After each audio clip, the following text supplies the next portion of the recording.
Well, we just watched Without Getting Killed or Caught. Sarah, what'd you think? Man, I grew up with Gaia's music. He's been sort of this legendary figure in my mind my whole life, and there was so much that I didn't know. And it was so fun to kind of discover a lot of new facts, and then also so emotional to, hear a lot of the backstory. And it added, if he wasn't already enough of like a looming legend in my life and my brain, it just expanded upon that in the best way. So what surprised you? What did you learn in the film? I didn't even realize that he lived in Rockport, down on the coast. I never knew that. Yeah. And I have been traveling with my family down to Port Aransas, which is like a town over. And that just, Boats to Build is one of my favorite songs of his. And knowing that about him living in Rockport kind of enriched that song for me. I had no idea about Susanna's impact. I think I never got to meet him, but I've been amidst a lot of the people that are in the film, Rodney Crowell and Steve Earle, and I had always heard her name, but it was just so fascinating to kind of hear the creative push and pull that she offered him, and Townes, obviously, and kind of the energy kind of swirling between them, and then everyone else. It was almost like these little circles, and there were circles around circles of humans and creative thinking. And I mean, it actually kind of reminded me, I feel like, any time in history when great art is being created, that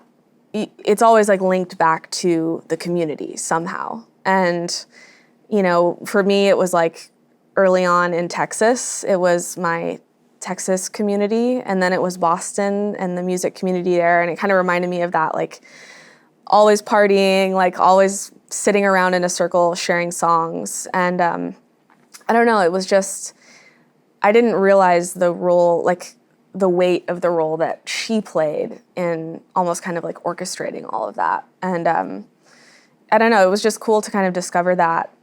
Him, like I said, him having loomed so large, it's kind of cool to like see the story expand and like realize her, his deep love for her and the complicated nature of it. And it totally enriched his story for me to kind of learn that about Susanna. Yeah, Susanna, she was the hit songwriter. She was the Right. one that was actually making money at it, which, is kind of interesting to me that I think Guy and Townes were such powerful figures that they kind of overshadowed her, A lot of people have said to me that what they had with the salon is gone, but I don't think that's true. I think your generation has the same kind of community. Would you agree? 100%. Yeah, that's sort of what I'm saying, referencing, Boston. I know that some people have it here. I felt it very strongly, about, I guess, it was 2009 was when I went to college in Boston. And it was almost nothing against, I went to New England Conservatory, and a lot of people were going to Berklee College of Music, and it's nothing against the schools, but that's sort of what got us there. But at the end of the day, we were going to Boston to, track down this salon type vibe, and that's, I feel so grateful for it, and all those friends that we all lived on the same street, similar kind of vibe where they're always showing up to Guy and Susanna's house. There was this one house on Hemingway Street in the Back Bay in Boston that my friends and I would just congregate at multiple nights a week and play music. And that's how you grow as a musician, and that kind of push and pull. And yeah, so it's just so, I do think it still exists. I mean, maybe, it's always kind of when you look back at a generation, it's romanticized because you're kind of looking back, and maybe people think it doesn't exist because it's happening now and it's not quite as easy to romanticize. But I have a feeling that, 30 or 40 years down the road, people will look back at our generation and kind of the roots acoustic singer-songwriter, string music world, Right. Chris Thile and, Punch Brothers, and Michael Daves was up in New York. And it's just so rich, and it's so cool to see that, to feel that link between the movie and his life, and like, oh, this is still happening. Like musicians still want to share. And there are, there's that community link, but there's also the actual music business link. For example, you just won a Grammy for Best Americana Album. Congratulations. Thank you. And, Guy has won that award. And so in between the time that Guy has won it and you've won it, and, everybody that goes in between, there's this, there's kind of the unspoken community between the artists and the musicians. And then there's this very public trail of, here are your forebears. Mm-hmm. And, there's Guy Clark, there's Sarah Jarosz, who's going to be next. The circle of life and the circle of this rich music community, which is exactly the story that we wanted to tell in the film. Because I think it's all, it is a story of friendship. Mm-hmm. Yes, there's the Guy, Susanna Townes thing, but there's also Rodney and Steve and Verlon and everybody else. So when you were growing up in Texas, was Guy a inspiration to you as a songwriter?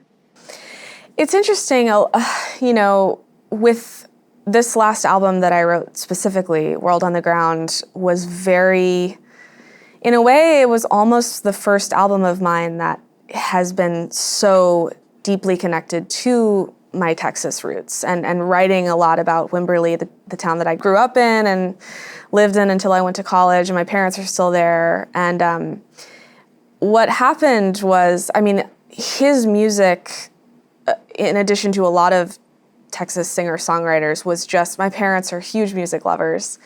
And so it was always just around. And that's sort of what I was saying earlier about like this legend. It sort of becomes a legend because as a kid, I was sort of like, I never knew life without his music. It just was in the air and it was around. And, but when you're young, I think, I feel the same way about a lot of that music. James McMurtry, Robert Earl Keen, Rodney Crowell, John Prine, even though he's not a Texas singer-songwriter. I hadn't lived enough life to like really be able to understand the soul and the depth behind the words. And so it was kind of this sense of like loving it from an early age, loving the vibe. But then it took until now, kind of when I was writing this record, to almost circle back to it and have this second sort of rediscovery as an adult, and realize like, oh my gosh, this is my favorite music, because it's always been a part of me.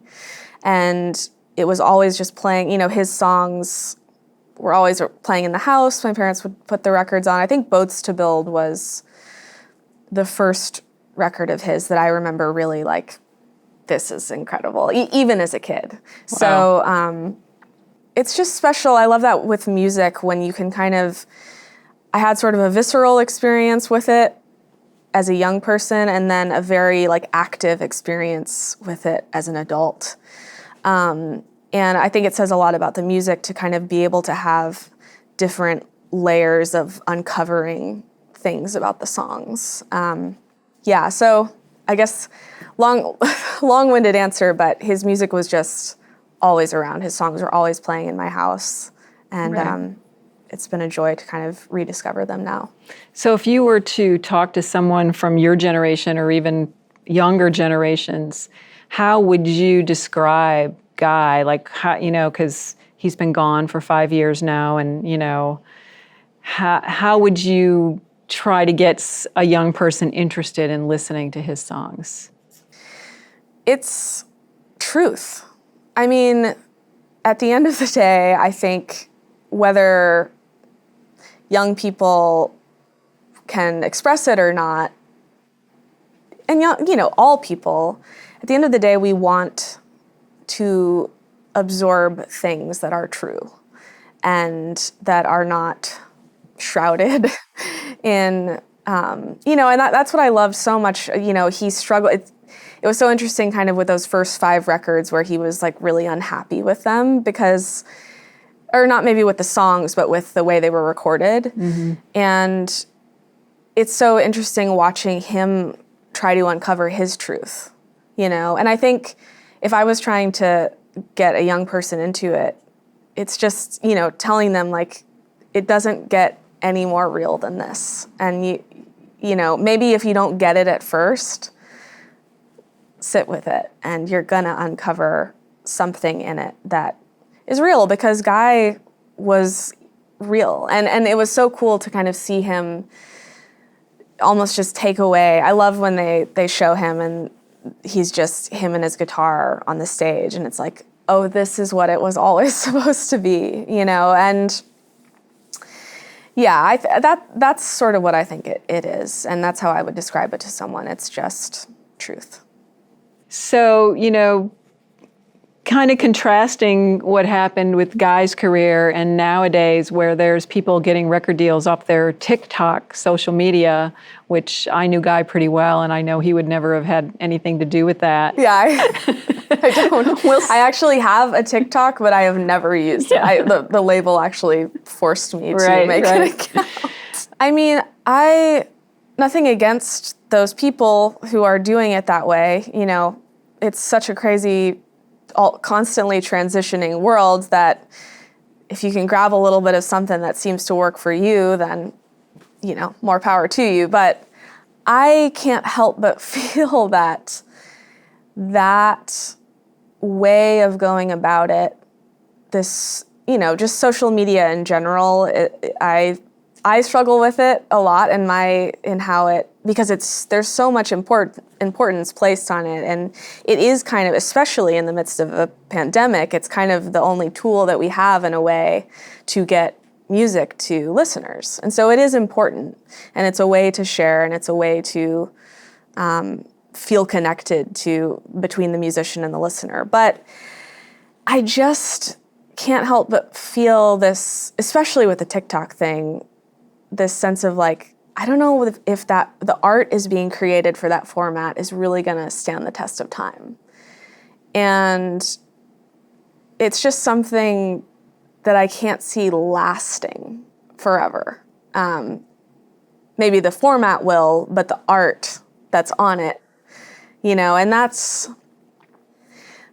why someone like Guy is a hero, because it's art that lasts, It's like his song stuff that works, it's real.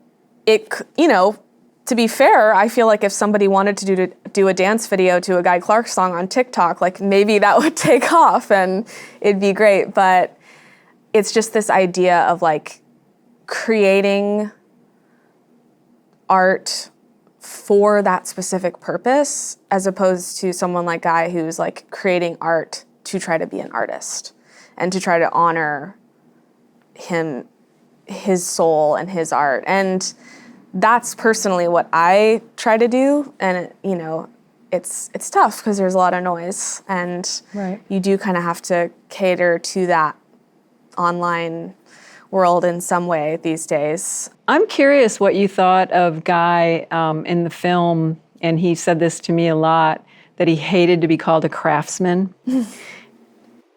How did that strike you as an artist? I loved it. I loved that he didn't like it, but I could also see myself, before hearing that he didn't like that, describing him as a craftsman. Like, I don't think it's the worst thing in the world to like be thought of as a craftsman, because it means that you care about your craft. And it's not mutually exclusive. Right. But he wanted that poet. Right. And I love that. One of my favorite, kind of related, I actually wrote it down when I was watching the movie, is because genre is something that I feel like I get asked about it all the time. Even having won the Americana Award last night, I'm so happy to be in the Americana world, but it's so funny when people try to describe even what Americana is, you get any number of different answers. And I loved, with him, it was kind of the country thing where, I'm not a country musician, I sing my songs, I'm Guy Clark, and like, that just says it all. I mean, I wrote it down because I was like, I feel like any musician who's like trying to be true to their songs, that's what they would want to say. It's like, I'm Sarah Jarosz, or like, that's what the genre is. Right. It's like the music you're creating. So like somehow that's sort of him saying that in response to the country thing is like somehow related to him not wanting to be called a craftsman. Yeah, and I think the genre thing, it is really interesting because, of course, they did that for, radio and record bins, so Right. they knew where to put your music. But, 20 years after the Americana Music Association started, we're still going, well, what is Americana? It's a very big umbrella. Right. And, it is interesting. I love that guy, that line, I just write songs and play them. I'm Guy Clark, and I think I agree 100% with you that if every artist just did that and not worried about where it was going to be found on what radio station, that would be really wonderful. Yeah, I think that's starting to happen more. I think, it's kind of sad because it sort of suggests an end to the need for the labels in the record bin, because that really kind of was the reason. Right. But in a positive sense, maybe we're moving away from having to create, or not having to, but thinking that we need to have these boundaries. Yeah. So that might be sort of a silver lining of the change going on in the music business these days. Yeah, some of those one-liners from Guy, like, here I am, a folk singer. And when he talks about how he wishes he could write a song for Garth Brooks, but he's cursed with artistic integrity. I wrote that down too. That was great. He's not one to run from anything, that's for sure. Yeah. Well, Sarah, thank you for taking the time to be here for the screening and talk with us about Guy. It's really been great to have you. Yeah, it's an honor to be asked to talk about him because truly he's just been, he's a legend, and growing up in Texas, and I loved it, and it's an honor to get to sit here and chat with you about it. Well, thank you. I'm really glad you were here. Thank you. Thanks.